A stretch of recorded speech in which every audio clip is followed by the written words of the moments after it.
begin. In the spirit of again, the Gordon lecture, who said we should talk about developments in the financial sphere, the way I'm going to deliver my remarks is that I'm going to first tell you 3 stories from the financial sector, and then later at the conclusion I'll explain to you why these 3 stories are important.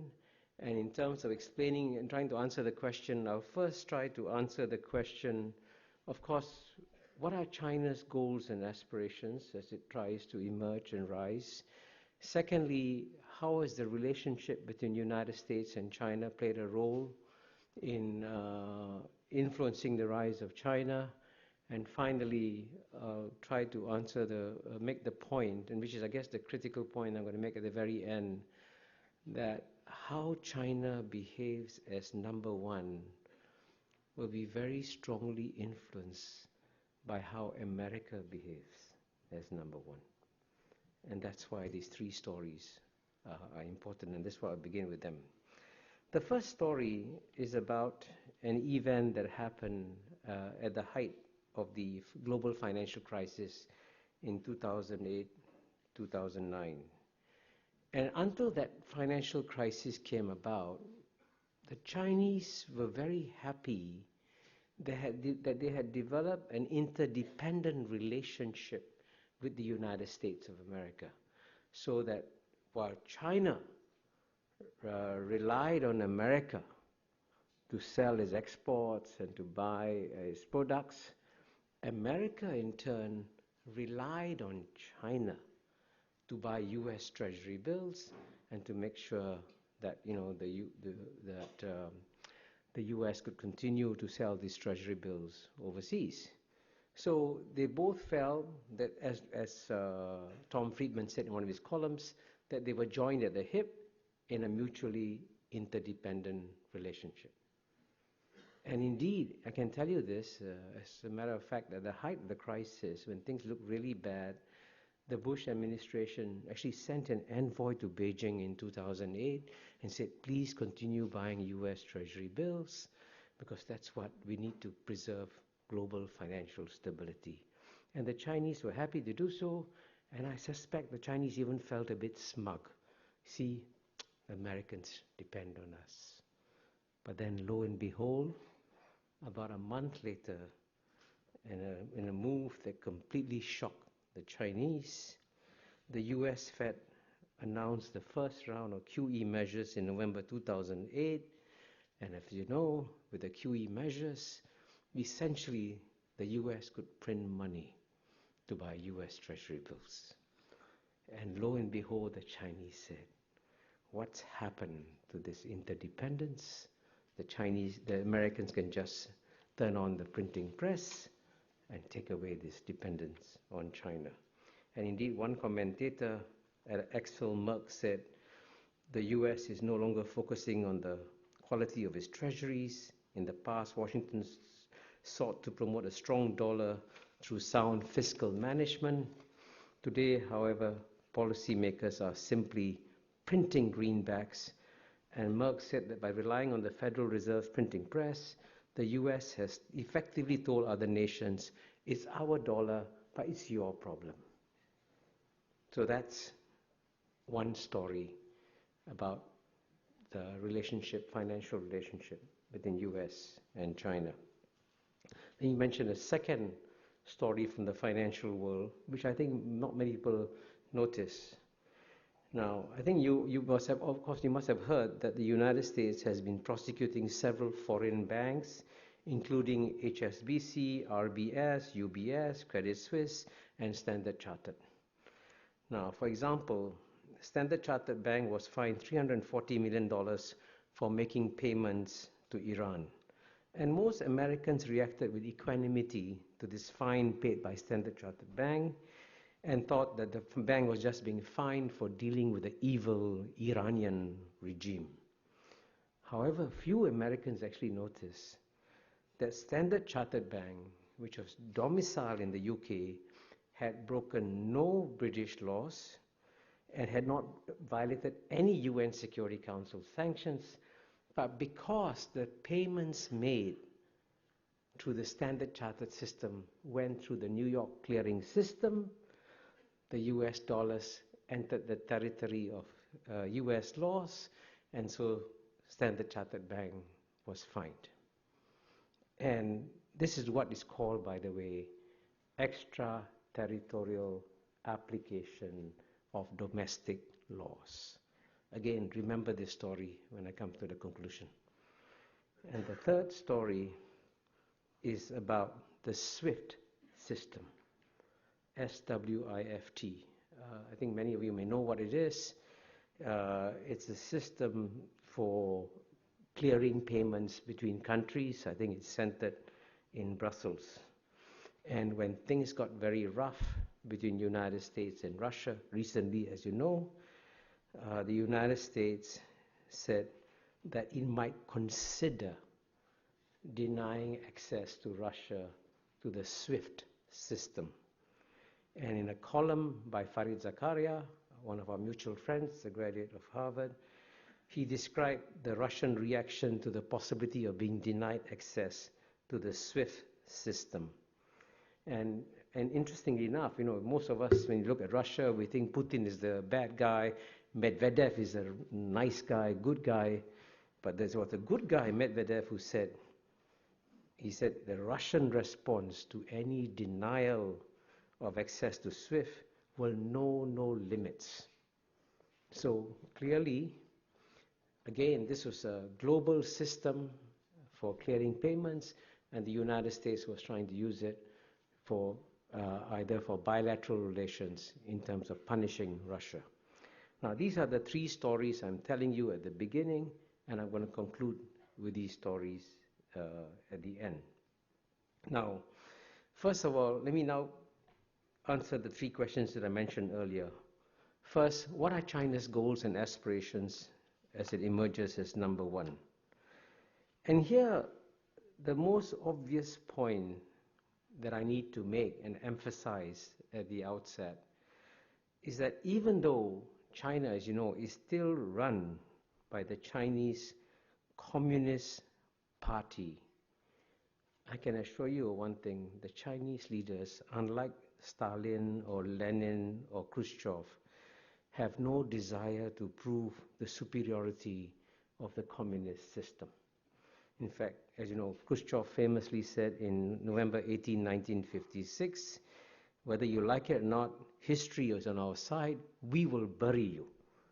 Now, the Chinese don't have the kind of aspirations that the Russians had to in any way prove the superiority of the communist ideology.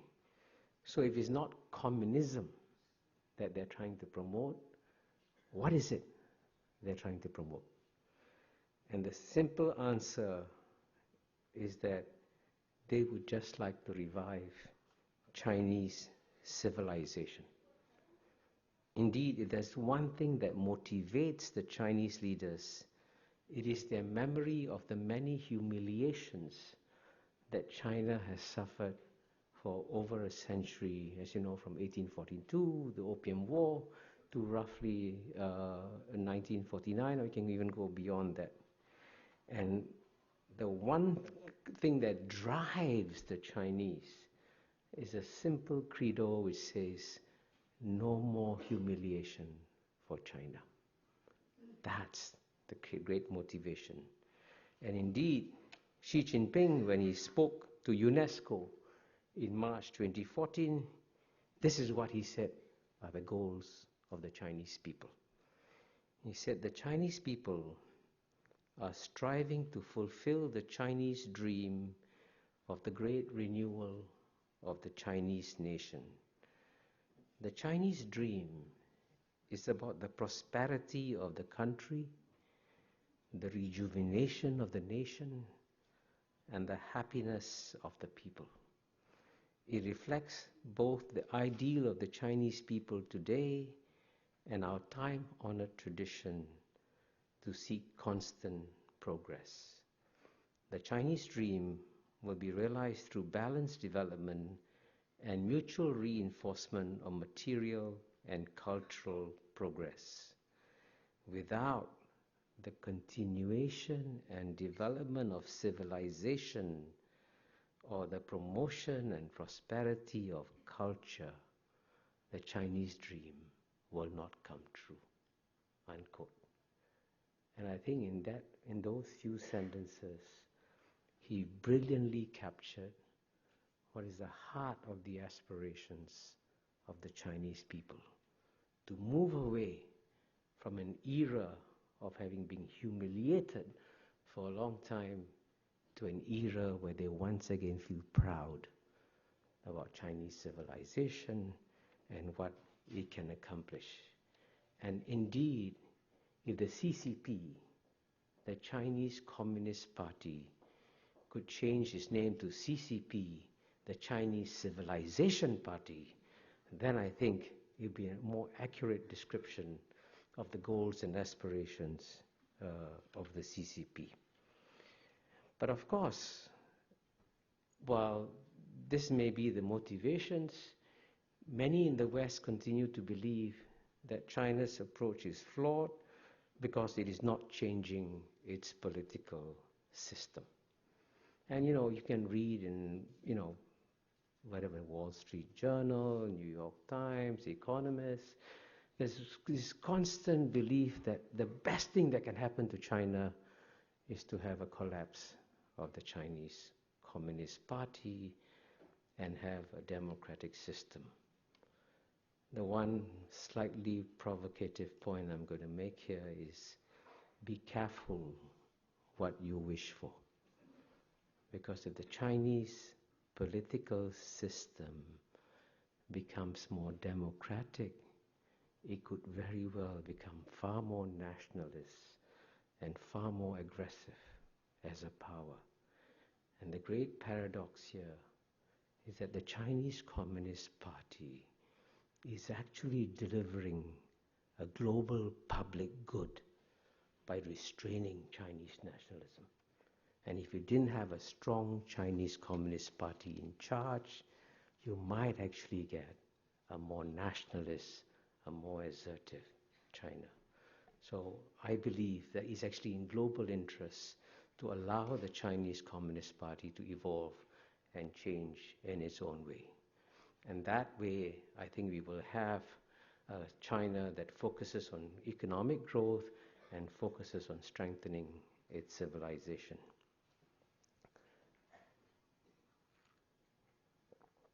Let me now turn to the second question I said I would discuss, which is US-China relations, because clearly the relationship between the world's number one power, which today is the United States, and the world's number one emerging power, China, is a key dynamic. And here, it is actually remarkable how stable the US-China relationship is. In theory, when the world's number one emerging power is about to surpass the world's number one power, and as you know, in PPP terms, China did surpass the United States in 2014, you should be seeing naturally, logically, and I think Steve Wall might agree, rising levels of tension between US and China. But instead, quite remarkably, we're seeing a very stable and indeed a calm relationship. And of course, the question is why. And here I think we have to pay a lot of tribute to the United States for having managed very well the relationship with China. If indeed the United States has been remarkably benign over the years towards China, starting from the days of 1990s. I mean, of course, starting from the Cold War and Kissinger's trip and America's efforts to bring China on board in the Cold War alliance against the Soviet Union, and then opening up the American market, as I mentioned earlier, to Chinese products. And even after the Tiananmen episode of 1989, when relations between US and China could have taken a nosedive, US-China relations continued on an even keel. Actually, I remember vividly in 1992 listening to the election speeches of Bill Clinton when he said famously in his campaign, "I will not coddle the butchers of Beijing if I become president of America." And when he became president, we could have very well seen a sharp nosedive in the relations between US and China. Instead, to my surprise, and I actually saw this in my own eyes, in November 1993, at the first APEC leaders meeting, which was held in Blake Island off Seattle, that's the first time that Bill Clinton and Jiang Zemin met face to face. And I could see that Jiang Zemin was incredibly uncomfortable, tense and nervous, and trying to figure out what the US president would do to him in this small, close meeting where I was present. And to Jiang Zemin's surprise, and to my surprise, Bill Clinton coddled the butcher of Beijing. And it was a very wise decision on his part. And by the end of the day, if you had watched the body language of Jiang Zemin and Bill Clinton, amazingly, they were almost good friends at the end of the day, reflecting the great charm of Bill Clinton at the time. But this pattern has continued. United States has helped China by getting it into WTO. The United States has helped China by being sensitive on Taiwan, and indeed coming down very hard on the leaders of Taiwan when they tried to push for independence of Taiwan. So these are various ways in which the United States has demonstrated its wisdom and generosity towards the Chinese. And of course, speaking in Harvard University, I have to mention it is actually quite remarkable that the world's #1 power is training the elite of the world's #1 emerging power by allowing it to send 275,000 students to come and study in American universities. I think future historians will be wondering, why was America so generous in supporting the rise of its #1 emerging power? But all this have led to this geopolitical miracle that we have today, where you have a stable relationship between US and China. And also, by the way, I also have to mention that Chinese themselves have been very careful and sensitive, and some from time to time actually bent over backwards to keep the relationship on an even keel. I was just in Belgrade literally 2 weeks ago, and it's the first time I've gone to a modern city and saw the results of bombing by NATO on skyscrapers. And of course, Belgrade is significant because, as you know, the Chinese embassy in Belgrade was bombed in 1999. Almost all Americans I speak to believe that it was obviously an accident, but 100% of the Chinese I've spoken to are convinced it was deliberate. But despite the fact of their belief that it's deliberate, they swallowed the humiliation and said, our relations with the US are far too important. We will swallow our humiliation this time and proceed. So both sides, you can see, have made an effort to keep the relationship on an even keel.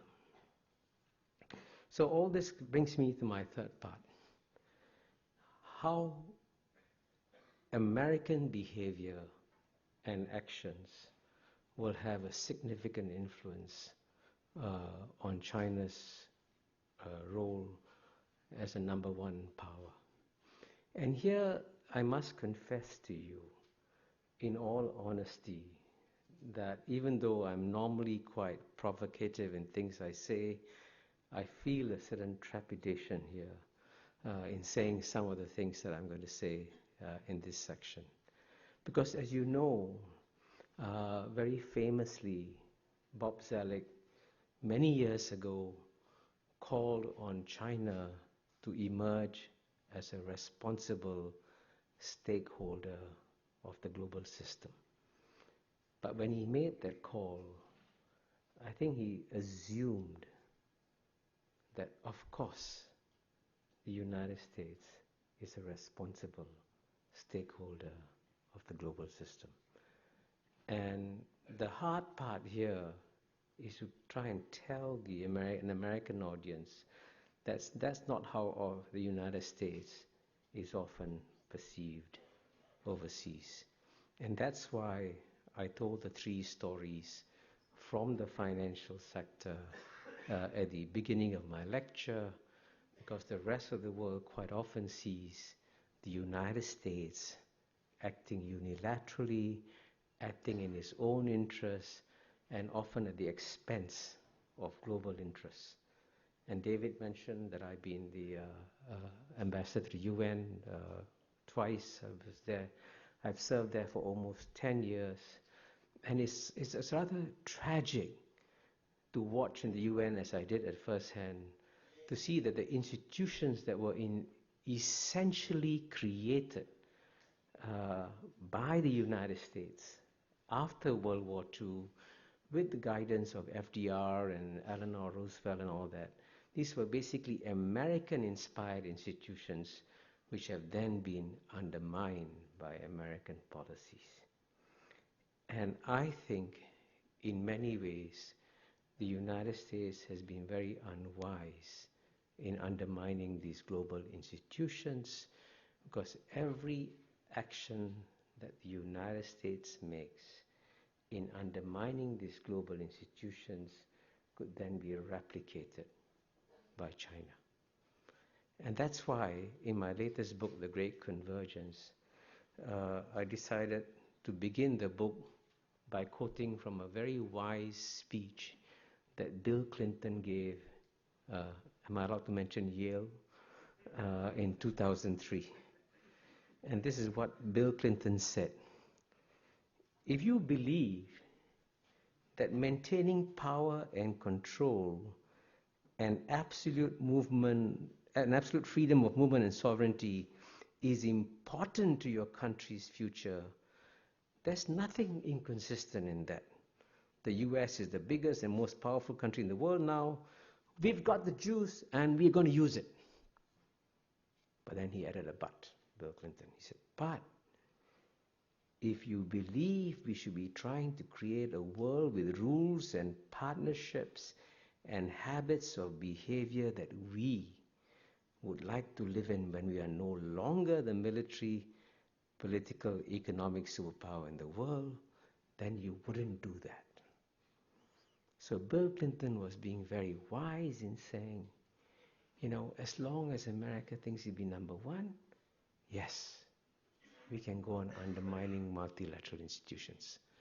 But if we can conceive of a world in which we are number two, then surely it is in America's interest to strengthen multilateral rules and processes. But what is strange is that Bill Clinton only gave the speech once and never repeated that again. Because I'm told it's political suicide in America to speak about America being number two. So most politicians tend to veer away from that possibility. But I think the time has come for the United States to think very hard about a world in which it might become number two and China might become number one. Then surely America's interests change dramatically. And that's why if America wants to see a China emerge that plays by global multilateral rules and processes, the best way it can do so is not by giving speeches or saying eloquent words about how you should preserve the global system. The best way you do it is through your deeds. And here, of course, I'm going to conclude by mentioning briefly the latest episode that has happened in US-China relations, and which is, of course, as you know, is the Chinese decision to set up an Asian infrastructure investment bank, which unwisely the United States decided to oppose. And as you know, and this is in many ways a sign of the times, in the past, a veto by Washington, D.C. would have meant that all the allies would have stood firmly behind the United States, and the United States veto would have held. But even to my surprise, the first country to break that veto was the number one ally of the United States, which is the United Kingdom. And that's a sign of the times, that countries are now preparing for a world in which the United States will no longer be number one. So if you want to have that world to be a peaceful and orderly one, the time has therefore come for the United States to ask a very simple question. Would the United States feel comfortable living in a world where China behaves just as America did when it was a sole superpower? Thank you.